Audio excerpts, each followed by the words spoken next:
बहुत समय पहले दो बलशाली असुर भाई संड और उपसंड इस धरती पर उत्पन्न हुए। उनका आपसी प्रेम अतुलनीय था।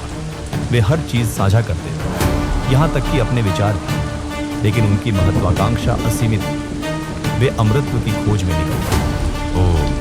ब्रह्मदेवाय नमः, ब्रह्मदेवाय नमः, ब्रह्मदेवाय नमः, ब्रह्मदेवाय नमः। उनकी कठोर तपस्या से प्रसन्न होकर ब्रह्मा जी ने प्रकट होकर कहा, हे असुरों, मैं तुम्हारी तपस्या से प्रसन्न हूँ, वरदान मांगो। हे प्रभु, हमें ऐसा वरदान दें कि हमें देवता, मानव, गंधर्व या किसी अन्य प्राणी द्वारा न मारा जा सके।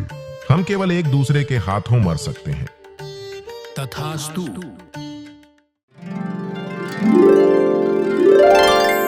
आज का दिन कितना सुंदर और मोहक है ना। वरदान मिलते ही दोनों स्वर्ग पर हमला कर देते हैं।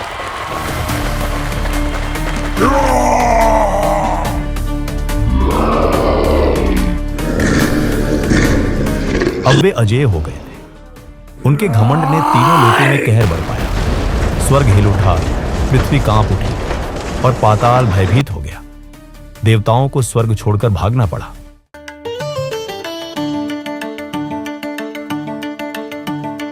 इन असुरों का अंत कैसे होगा प्रभु? समस्या का समाधान सुंदरता में छिपा है। हे विश्वकर्मा।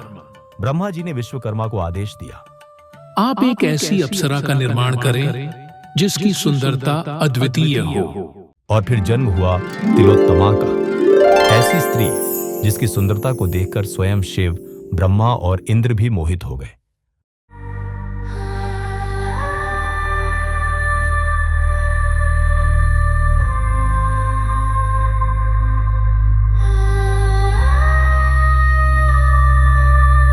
देवताओं की योजना सफल होने वाली थी। तिलोत्तमा को असुरों के पास भेजा गया।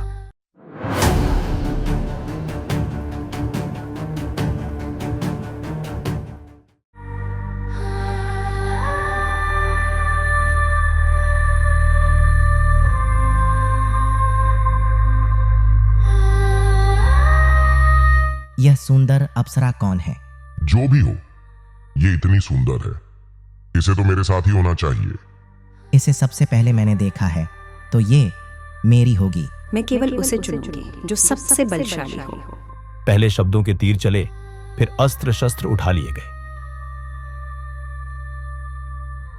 एक पल में जो भाई एक दूसरे के लिए मरने को तैयार थे, अब एक दूसरे को मारने को उतारू हो गए।